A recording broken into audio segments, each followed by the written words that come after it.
Good morning for me and good afternoon for others like Bevan, who's with me today, who's in Australia, and it's their afternoon, evening time.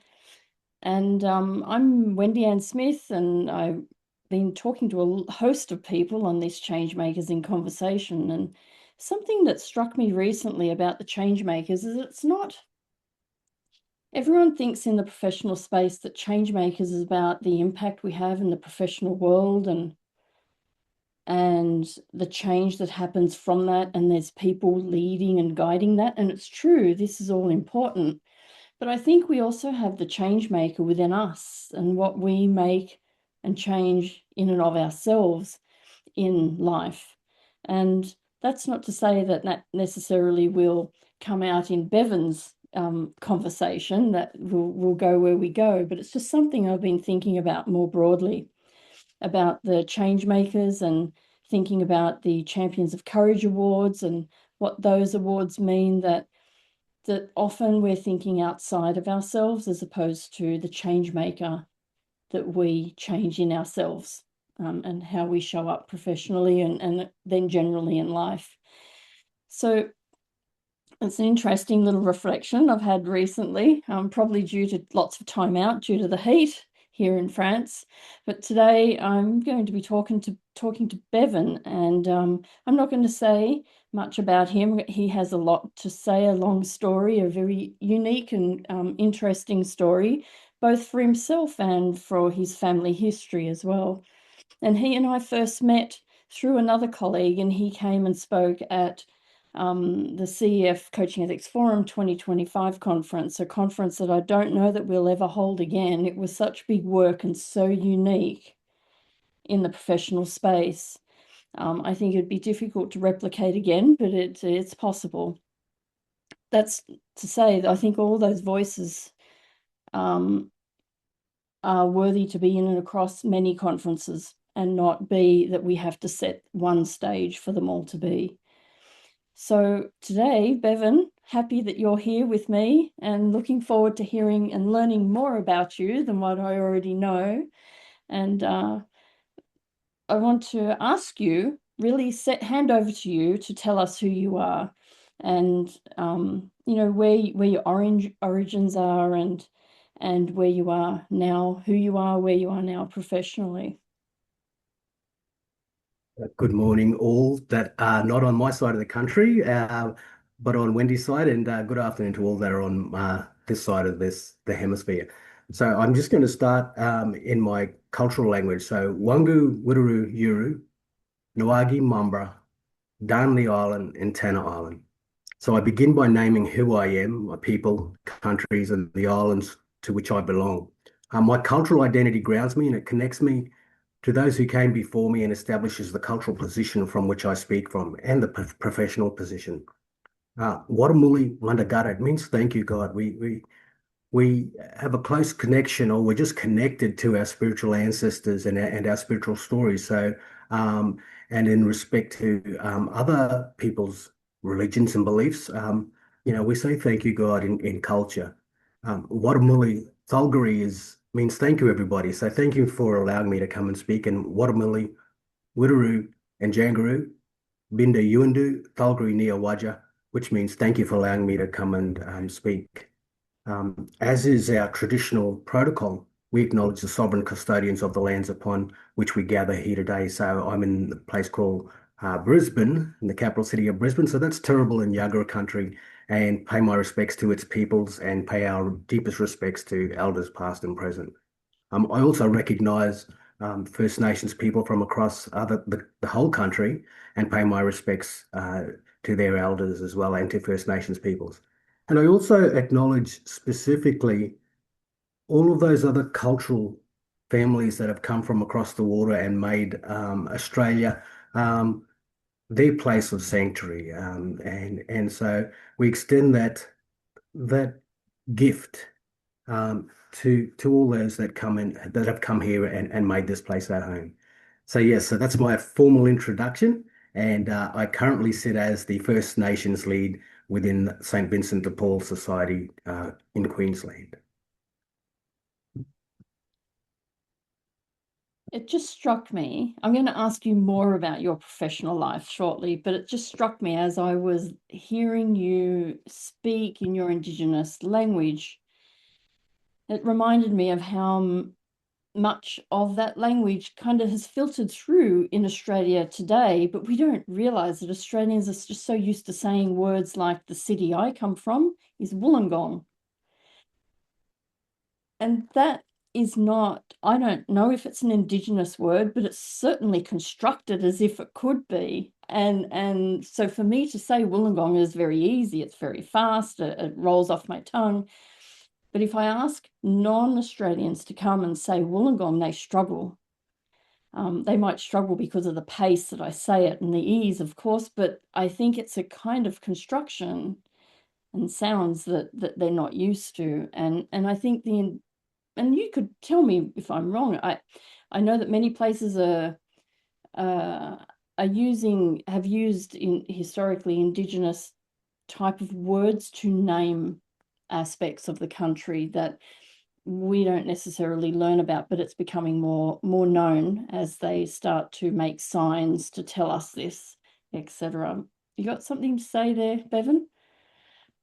It's quite funny. We just this week on a Monday and Tuesday we did a cultural professional cultural training with um, some of the staff within the St. Vincent de Paul's, and I was watching their faces as they heard suburbs that were called like Yeronga, Indooroopilly, Yeah. um, these places where just have no idea that they are Aboriginal names.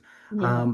So I was quite, I sit in a position where I'm able to observe the responses of people, non-First Nations people who um, have very little exposure to Aboriginal and Torres Strait Islander people outside of their workspaces, but then to see how much Aboriginal and Torres Strait Islander culture is actually immersed within the culture. So it's a little bit like our the hidden history of Australia. So is the hidden languages until it becomes revealed that, oh, these are suburbs. We use these, we drive through them and we don't have any idea that they are actual First Nations, from First Nations languages. So yes, I'm quite amused lately.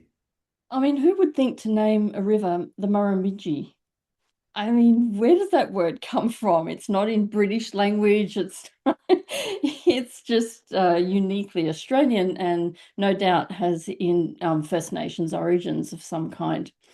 So I think we can see it often when you see these strange looking, like strange to non-Indigenous peoples, unusual looking words that you can't plant them in any other language somewhere. That's because it's coming from the Indigenous peoples of Australia.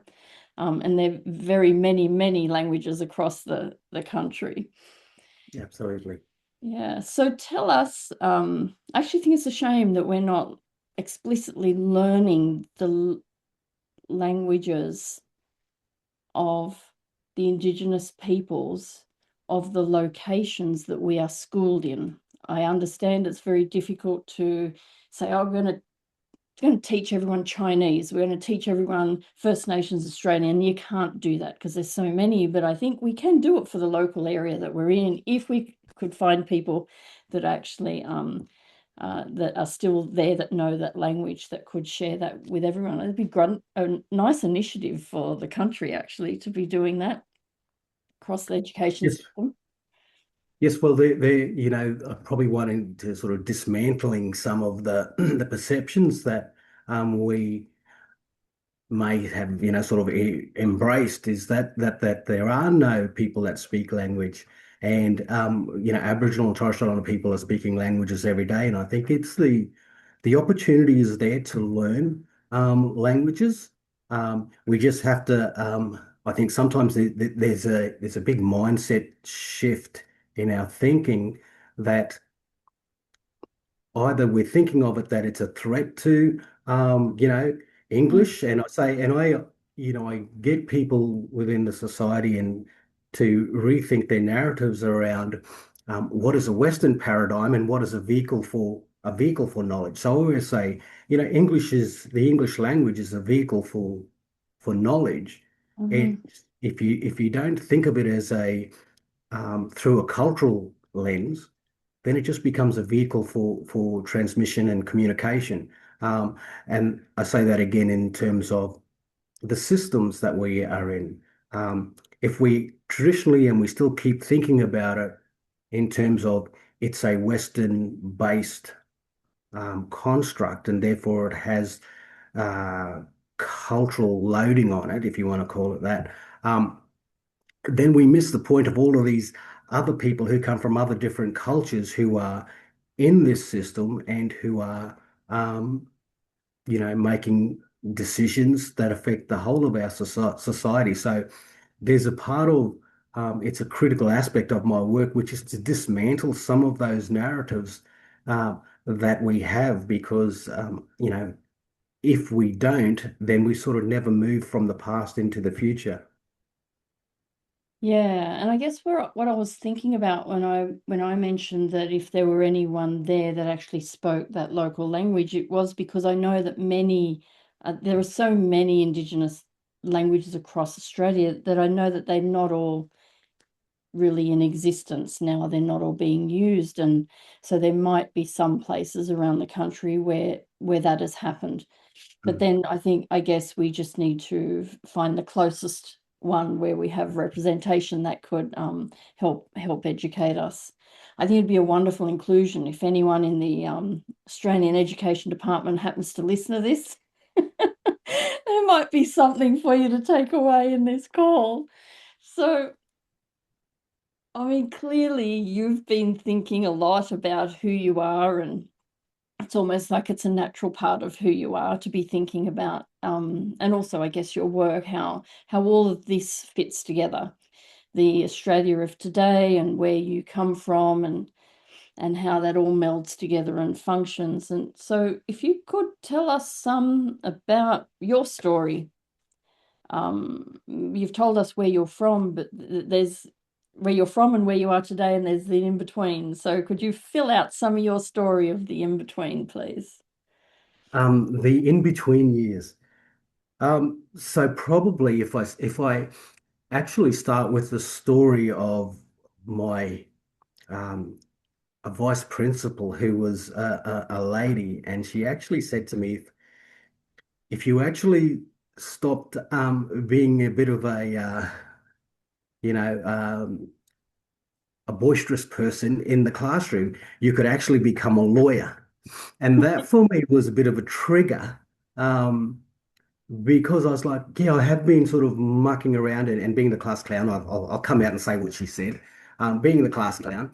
Um, so that became a little bit of a trigger in terms of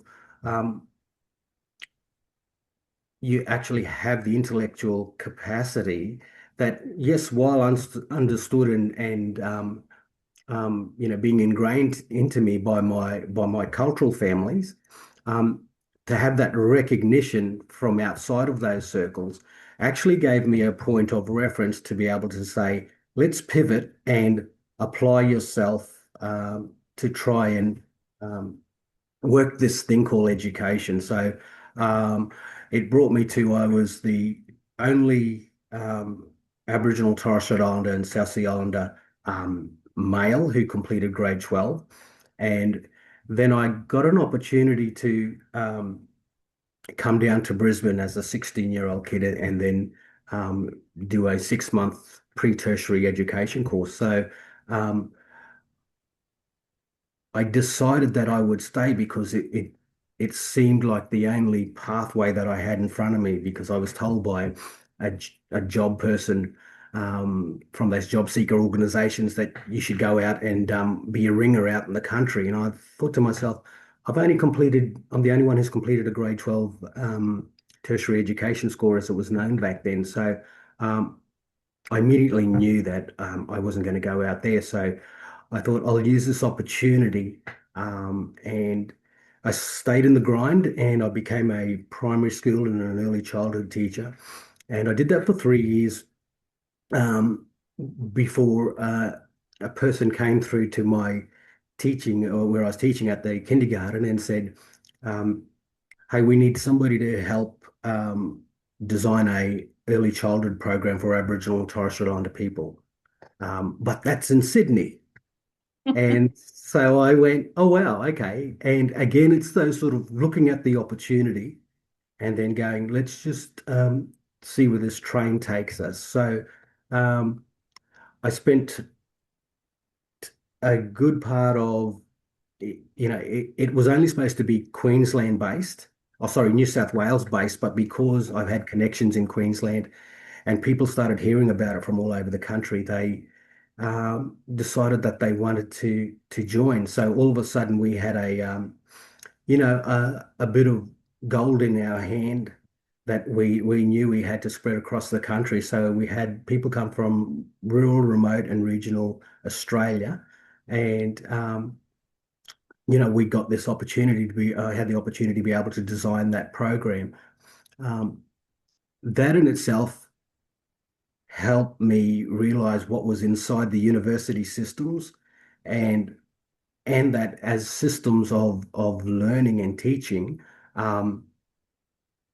Where I saw strengths and I saw opportunities and I saw deficiencies. So that sort of started my strategic mindset, or my analytical mindset, to go, right, now you've got some work to do. So that's sort of the in-between part, just in terms of that sort of educational side of things within sort of educational sectors. So then you went from that to where? You didn't go straight to St. Vincent's. You've been in. Yes, well, it's funny how life throws itself at you. In the course of my 10-year tenure at Macquarie, as a result of designing the program, was That was Macquarie University. Macquarie University, yes, um, got nominated as the National Indigenous Lecturer of the Year in Congratulations. 2003. So yes, thank you. So that then sort of made me realize that I had sort of greater responsibilities other than the ones which was just sort of not so much playing it safe, but just sitting in a comfort zone. Mm. Um, I then realized I wanted to come back um, to Brisbane and um, give myself a bit of a mind break. But in that time, and this is sort of where the coaching aspect of it came in, because I, I thought I wanted to do something just for myself differently. So I got a security license, and um, within the space of 2 or 3 years, I think it was 3 years, um, they sort of asked me to run all of their stadiums and all of the events. So I did that as the first Aboriginal and Torres Strait Islander man um, for nearly 10 years. So it gave me an insight into being respectful of people's cultural and professional backgrounds and their racial backgrounds, and being able to provide the right opportunities for them to which they felt comfortable in, where they could succeed. And so it gave me a greater appreciation of this is called coaching, but in its own way, it was coaching there, because I had minimum 200 people underneath my charge 5 days a week. And so you had to be able to, um, have a deep insight into understanding people's strengths and opportunities where you could position them to grow. And so I was there for that many years, and then I worked at across in a what we call an Australian Indigenous Governance Institute. I worked for some of the non-for-profits, which is Mercy Community Services and Queensland's community of Queensland Council of Community Services, which is a peak body here. And then I was able to go across to QUT and become the acting manager of the two Aboriginal and Torres Strait Islander student support units. And then um, I What was is like, QT? Queensland University of Technology, sorry. So yes, so and being at the coalface with young people, just to hear their voices and their aspirations, actually then um,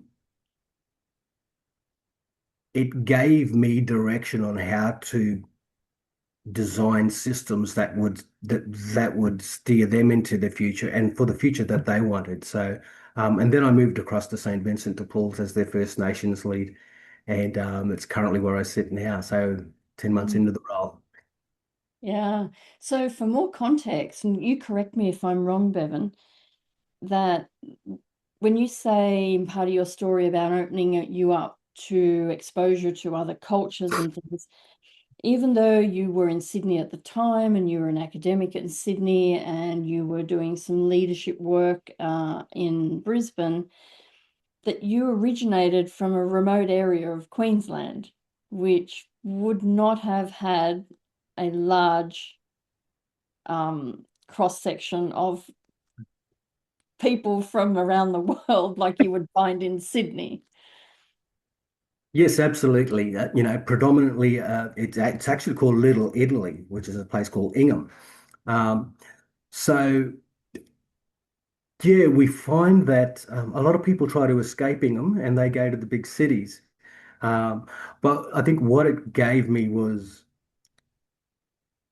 being coming from the country and having those sort of frameworks around me, there was no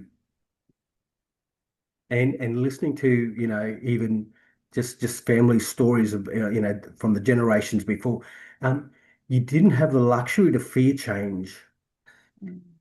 You were expected to be able to operate in the environments in which were presented to you or which you put yourself in and flourish under flourish in those environments. And I often think about it when, I look at some of the circumstances of our young people today, be that of Aboriginal and Torres Strait Islander cultures and other cultures. Um, the ability to overcome just the fear of stepping out into those in places outside of where you normally reside is something that we never had a choice but to do. It was you have a responsibility to get out and flourish. That's your responsibility. Speaking about responsibility, something we haven't touched on here, and maybe you don't want to, and that's okay. I'll follow your lead. But you have a consequential family familiarly line, and I just wonder about whether you want to share that or not, and that's okay if you don't. But also, it makes me wonder if that family of consequence has had you feel extra responsibility for how you move about in the world now as an adult. Absolutely. I mean, um, if I look at my professional pathways, well, we never saw the professional pathway as the priority. The professional pathway, it's grounded in my cultural integrity, my cultural identity, and so that's guided by the human rights of my Aboriginal and Torres Strait Islander people. So when I talk about that responsibility, it was. You need to get an education so you are able to um, design or help influence systems of thinking and system change so that we can change the world in which we exist as Aboriginal and Torres Strait Islander people. So um, that pathway was also about our cultural responsibility sits greater than ourselves as well, which is we also see people from other cultures or from every culture that experiences hardship. And so we make sure that we create the right systems and act in manners and behaviors that is appropriate to um, honoring their human rights. So it's really, yeah, I always say, you can't separate the professional identity from the cultural identity because they're infused, and that's what underpins um, I don't necessarily say leadership, but it definitely underpins my cultural integrity, my human rights for other people, um, and making sure that I'm culturally and professionally responsible to make that happen. And I think that's one of the things that came out in my work in security, which was um, there are people here from other nations that aren't necessarily in that same space where I am as an Aboriginal and Torres Strait Islander person. How do we make the space safe for them so that they can prosper, given that there are some, old-fashioned theories about superiority? How's that? Nice and gentle? Yes. I'm white, so I'm better than anyone else who's not white. How's that? Well, this is this is what I mean about the cultural safety of people. That in part of the safety of cultural principle that we have, and that I'm embedding within the society, it is that in respecting all cultures, that's not a how do I say, a philosophical principle, but it's part of our imperatives. So Mm, people who are of um, you know and I call it out and I say, if you're of British Anglo-Saxon heritage, you have a right to be um, appreciative of culture, of your culture. We don't want you to deny your culture because that was the experience, and in some ways, it very much still the experience of Aboriginal and Torres Strait Islander people's culture today. But you have a right, and we also honor your cultures. And if we do that, we can actually get people to be able to understand that there are stages of our evolution where, you know, we need to move out of, and we have moved in some areas out of. But if we mm, don't honor the cultures, then people will always think of it as in a deficit mentality and a deficit mindset. And for us as, for many of us as First Nations people and as Black peoples, we understand the value of humanity. So therefore, we don't want to, and we don't want to do what's been done unto us, mm. just in order to achieve and um, have all of our humanity restored for that. So, and I think that's been a very critical appreciation by a lot of the people within the society of, so when we're talking about cultural education and they don't feel threatened, they actually embrace embrace their own cultures, and we just say that's cool. Now let's do some real work. Yeah, yeah.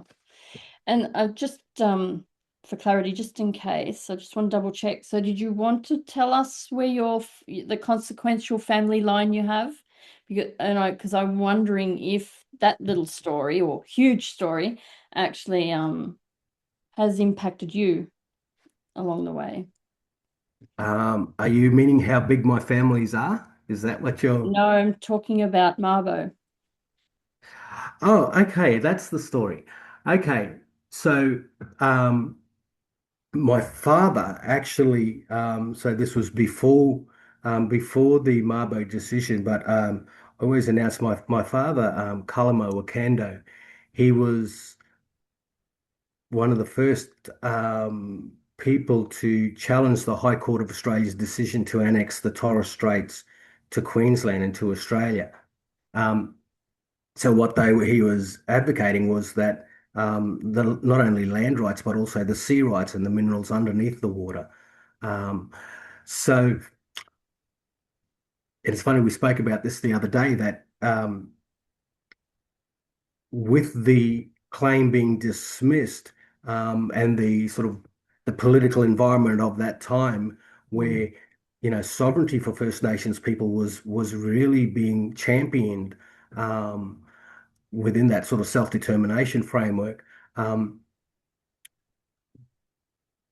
we were, afforded, and through my uncle Eddie Mabo, the native title the native title decision came through, and it just set the precedent for Aboriginal and Torres Strait Islander nations across Australia to not only become recognised, but also then to be able to champion for their native title rights. So native title rights are still different to sovereignty, but it's a better circumstance than what we had before it, and before original contact, if I can call it like that. Yeah.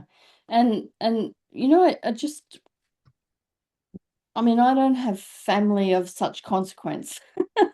So when I think about that, I just go, wow, what would that be like for me? And how in terms of how I go about my life, and what kind of responsibilities do I feel because of that, or maybe not. Maybe the responsibilities are just more culturally broader, and that specific um, happening doesn't have a specific impact other than, well, this is where we are today. Yeah, look, Wendy, I think what it actually did because of the excuse me, the race relations at that time. And, we, for a lot of First Nations people, you, we don't have the sort of, relationships that we have today through, the reconciliation process. So what it actually did was it actually gave us a position to be able to say, hold on a minute, we know that we've been equal to any throughout any time in history. Um, But what it actually did for us was to be able to um, assert those rights in a Mm, way that was more than just it's between you and me in on a on the street having a dance, but actually at a greater at that political level. And I mm, think that actually really shaped the way that Aboriginal and Torres Strait Islander people thought about themselves and then began to think about their cultural identity and their history and then their human rights. And I think that's where fundamentally we realize that our human rights were something that is not a privilege, but just a right in itself. And so sitting around those tables where you've had family members saying, and I say dismantling those, narratives that had been put before us. No, this is your human right. It's got nothing to do with mm. um, anybody else's, attitudes towards you. This is your human rights, and you have a right to assert them and to be considered as, understand that you're equal rather than from somebody else's positioning. Yeah, so it's empowering to keep walking forward, in in being who you are, as opposed to becoming whoever everyone wanted everyone to become way back when. Um, Yeah, yeah, and even what they thought you should be. So if we go back to my story about, you're only good to go out and be a ringer out on the station, that was the thinking of the time. You can mm, only achieve so much because this is what we tell you you should be. And so that in itself absolutely helped shape my future directions. And we don't we use the term role model and coaches and um today, but they were just you know the things that you were taught, and in its own way you didn't have the luxury of not doing, because you know we had pretty strict strict family grounding, if I can say that. So I'm going to change track a little bit, just a little bit. And I'm just wondering, something, if you want to share something with us that you have done historically, and you've told us a lot, which is great. Is there something in particular that you're very proud of? Yeah, that's an interesting one because um, I coast a lot in life, and when I say I coast a lot in life, being able to design that national early childhood teaching program, um, if I can say, whilst I understood the significance of it at the time, sometimes it's just a job, and you sort of just say you're just floating along doing the job, and not thinking how significant it is, and um, so. That being the first of its kind in Australia, and then realizing that we had increased the enrolment of Aboriginal and Torres Strait Islander people within the university significantly, and as well as um, we produced um, more teachers in the more early childhood trained teachers, and this is degree program teachers, um, in the sort of 10 years than what the university had um, did across before I actually got there. Hmm. So the significance of that is, um, I see, I actually, not only was it for that early childhood program, but we also helped develop, Bachelor of Community Management programs. And again, it's that sort of thing of when I'm not looking at it philosophically, um, but then I'm walking around in the different communities, and then my somebody will come up and say, and just talk to me like how we're having a yarn now. And then my children will go, well, who's that person? And I go, oh, I taught that person. Uh, I taught that person. And they're like, what?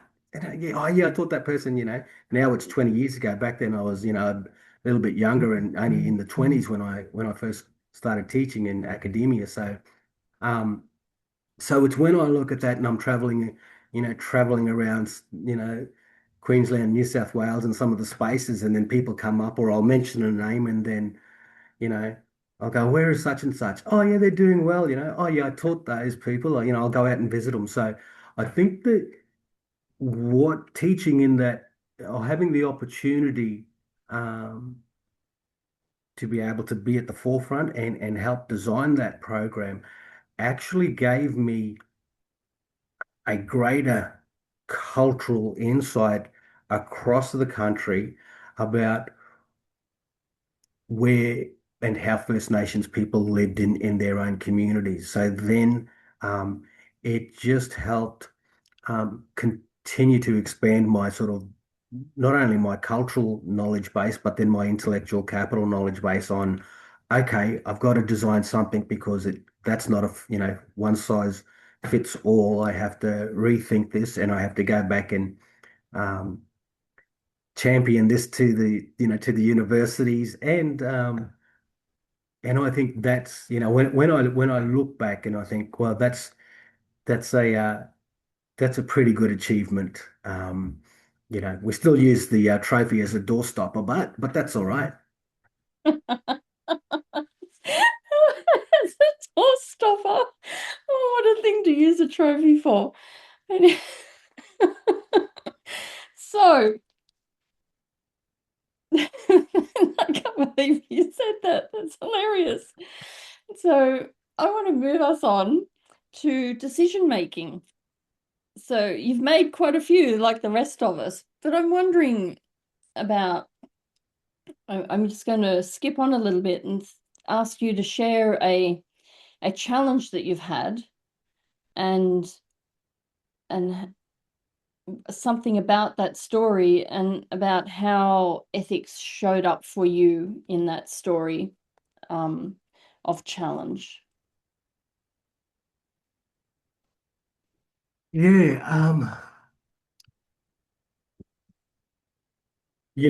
I don't necessarily think of my life or my experiences as being full of challenges. Um, but then if I look at the sort of the racial experiences that I've had both within um, institutions and then at in real time at the coalface, um, the ethics, and I always position this back to my cultural ethics because it defines my walk and my discipline, um, and the humanity. So in one of the things about when I talk about the institutional racism, um, I the it revealed itself to me as much as the in the real time. And I had to draw on my cultural integrity and discipline in order to maintain, if other people could be labeled as my professional misconduct. Um, but and I think without being grounded in ethics and not only sort of, how do I say it, um, vacate them when the opportunity um, can either be uncomfortable, um, but maintain your ethical compass when it is uncomfortable I think, is the measure of any person, um, and so I think um, in those circumstances, um, and I think in those circumstances, um, being able to stand steadfast in those circumstances and maintain that ethics was critical. So I don't know if I've sort of answered your question there because I don't want to sort of put anybody Yeah. under the bus in the real world. I see what you're doing. Yeah, so sometimes that is tricky and people depending on where they are in their career and how far away the story is from where they are now. But they do tend to I do manage to get a story out of everyone at some point, although one or two people I haven't. And interestingly about some of the stories is that sometimes the outcome wasn't it had a total change of trajectory for their career. It wasn't as they would have preferred. It may have had a negative impact initially, and but it's not regretted because they held true to what they believed was appropriate. So Yeah, and sorry. no, so there's different outcomes across the way, and I think hearing people's a story from people kind of helps other people understand the road. Um, yep. Yeah, and I think sometimes, well, I'm always guided by this sort of philosophy of, well, this is part of the chapter in your life, and is this the end of this specific chapter? I never wanted to leave the university in Sydney, um, but when I saw that the space wasn't ready for that sort of, in the sort of sort of more mature stages, then it Yeah. was like you don't have the luxury to sit and battle with the intellectual conversations at the time. Otherwise, it just becomes an intellectual exercise and an academic exercise, and I'm guided by the human rights, Yeah. um, foundation, which means, well, if people aren't willing to move here, you have to move to where people are willing to move. And so Yeah. that, What you're saying there is not unique to any one organization. In fact, it crosses the whole of Australia. And it is at different levels across all different institutions and organizations, from the government down to any one person with their own business or their own association. Across the whole of the landscape, and it's variable across the whole space. That what you encountered way back when at a university, that this is it's part of the course of change that Australia's undergoing, because it's for a country which is now called Australia. It's new, trying to bring all this together, even though it's, well, I think the most ancient country in the world. So yeah, it's a real challenge. This kind of prompts me to ask you, from an Indigenous perspective, can you give some advice to another Indigenous person who's experiencing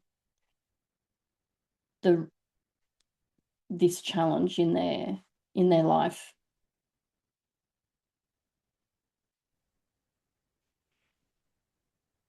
If I was to give advice, it would be, and whenever I do any sort of professional cultural development, my first sort of PowerPoint slide is, your cultural identity is your most valuable asset, so protect it at any cost. And what I mean by that, and what it leads into, is that if you uh,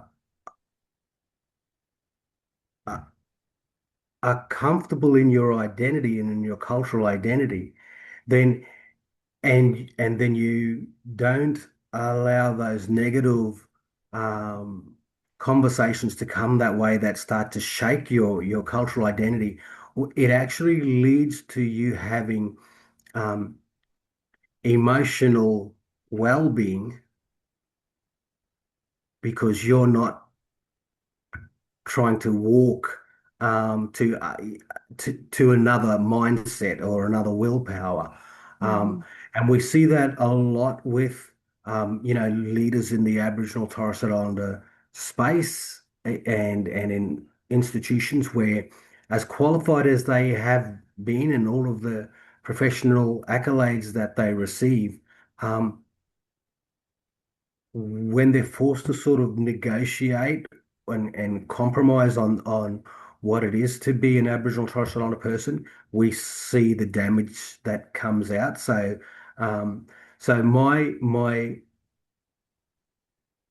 advice to, especially young First Nations people, is to always be conscious of your cultural identity, and don't fear it, but embrace it, and don't be ashamed of it, but embrace it. Because um, at when you have all of those, when your aspirations to become great, as you become older, start to find its place, then you realize that you sit in a circle, and sometimes that circle is just your family around you in your most vulnerable times, and and that's your culture.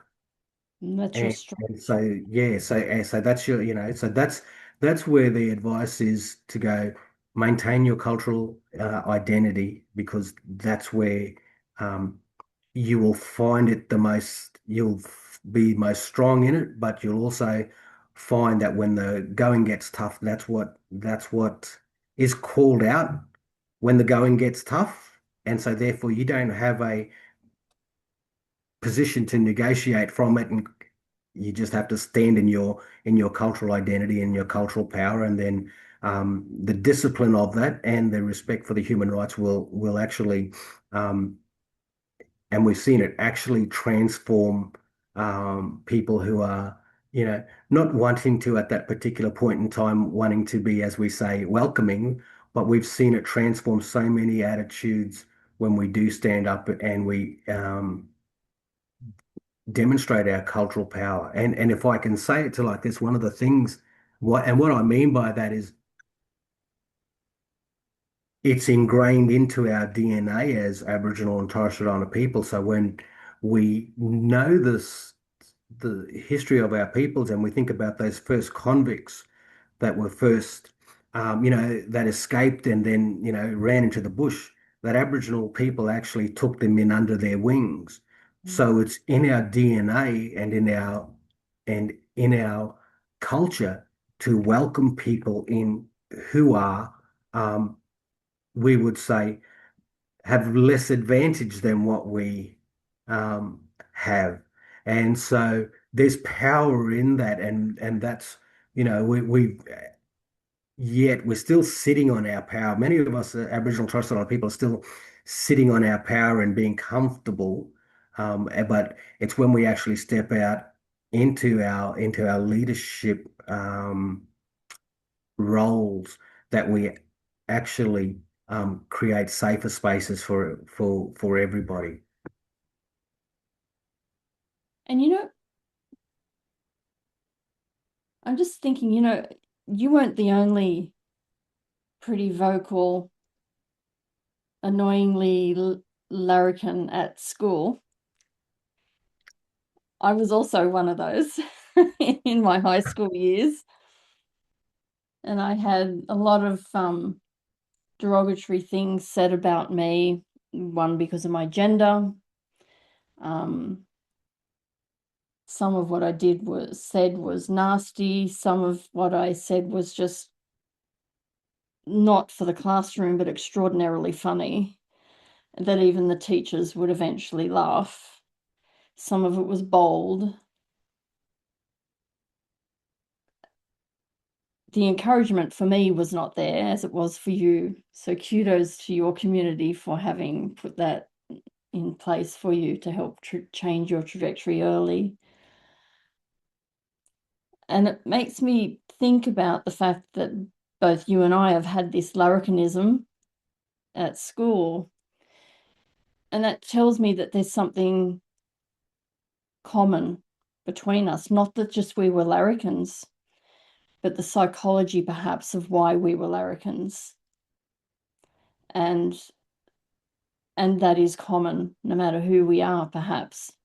And so we perhaps need to be mindful of that, and our younger people, that we don't need to look at them through a lens of race to say, hey, maybe there's something else going on here that we need to have a chat about and try and figure out and help them walk a different path. So maybe they can use their larrikinism in a really healthy way, a helpful way for a classroom setting per se. So that's just something I thought about there as you were telling us your story. Wow, you've done so much. It's so incredible.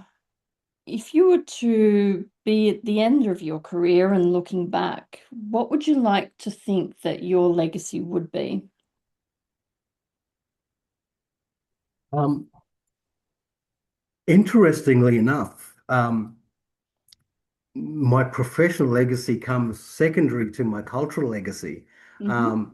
So, and as I said before, it's infused within one, but professionally, I, you know, I, my mandate and my professional responsibility is to create an organizational, create organizational change that positions, Aboriginal and Torres Strait Islander safety of culture, and that's different to cultural safety, because if you understand the culture and what the safety of culture means, that then the cultural safety part is a component of the safety of culture foundation. So, for me, that's the immersion of or the infusion of my cultural and professional legacy.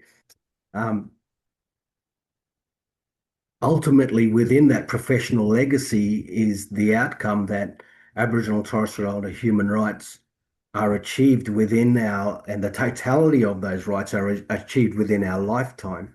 Um, I'm, I'm starting to have some robust conversations around dismantling, we're going through a journey, and I'm like, we have to have timeframes on journeys because every good coach knows you don't have a lifetime to develop strategies so that you can succeed, there's time frames on it.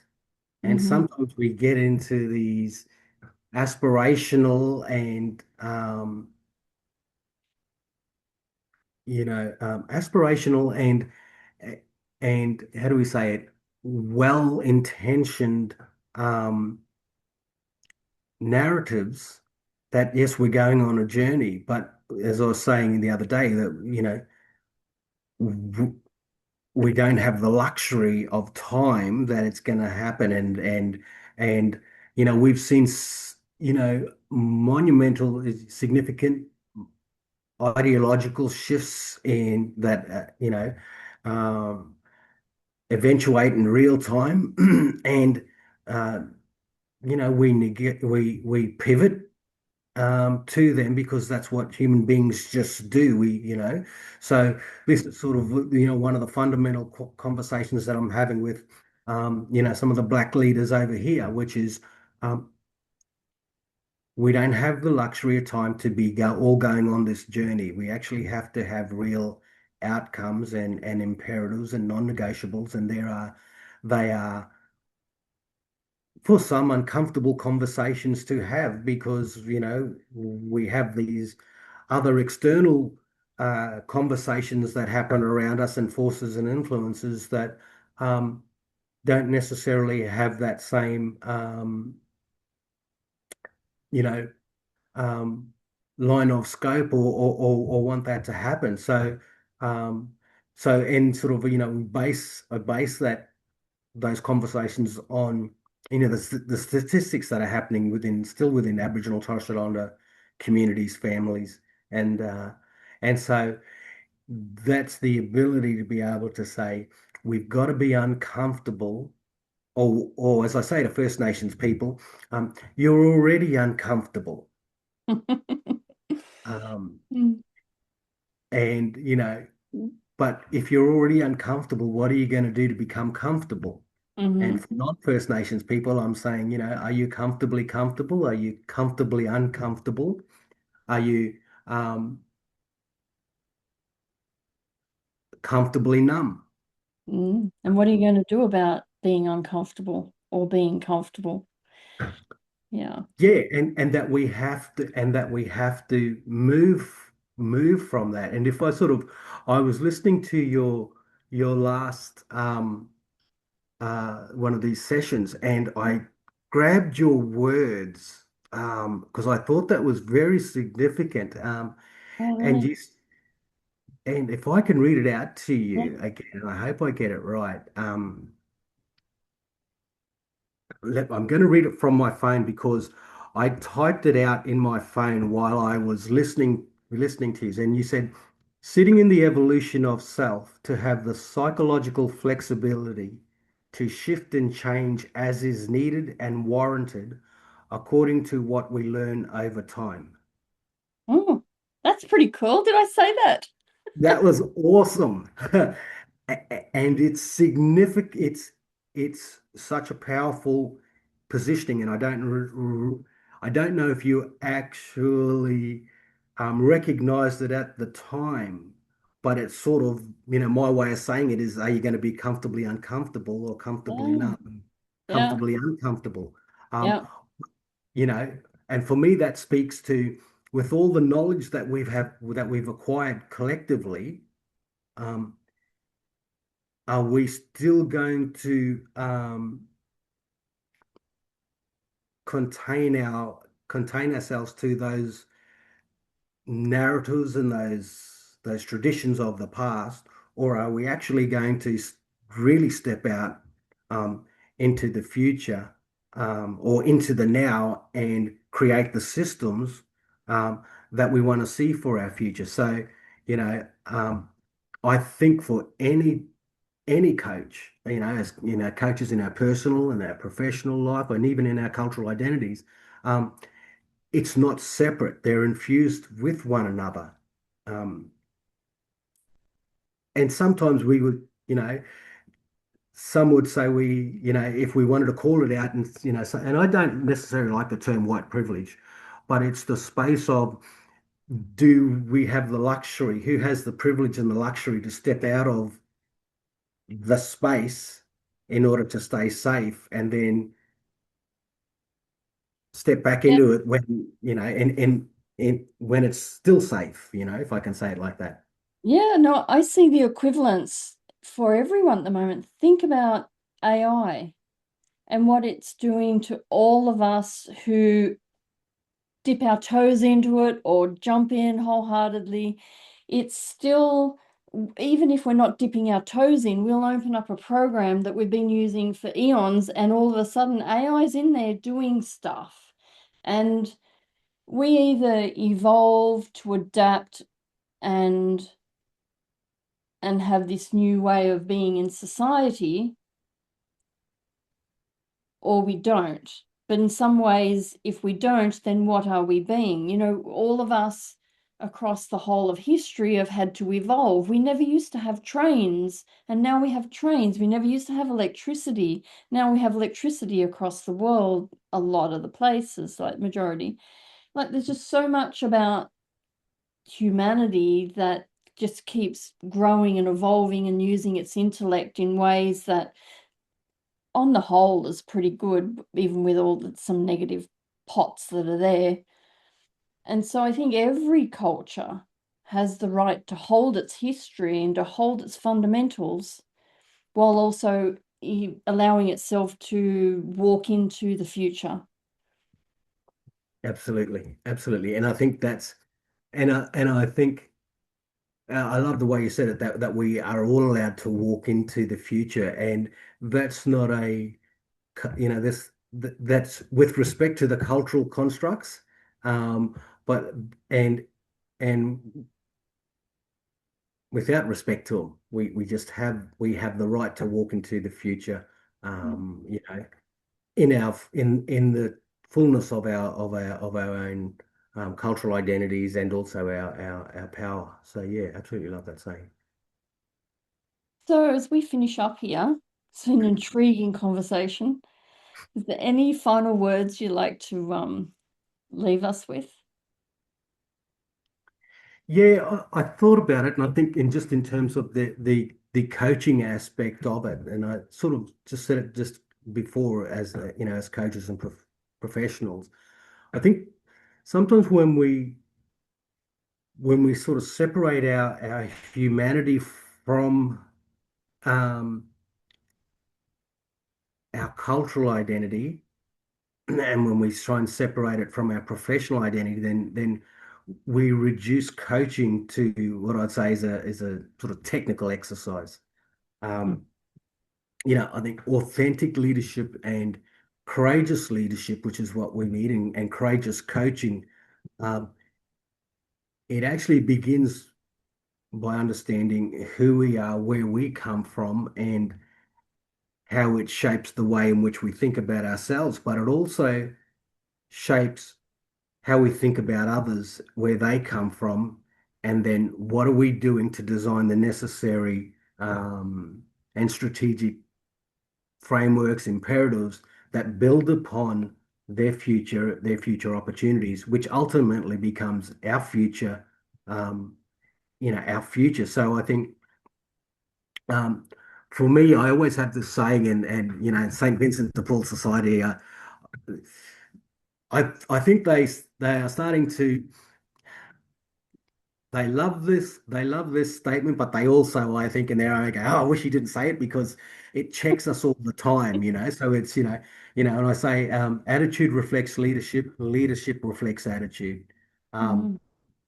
but they will always remain philosophical endeavors if we choose to remain in our comfortable space. Leadership requires us to step out into the space. That's why we want to be viewed. If we want to be viewed as leaders, that's what we do. Create the pathways where no one's been before.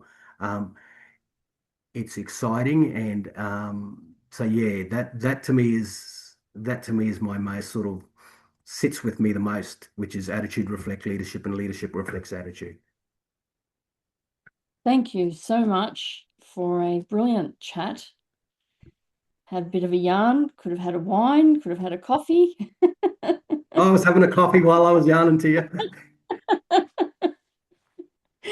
So thank you so much, Bevan. I thoroughly enjoyed that. Thank you, Wendy. Greatly, greatly appreciated.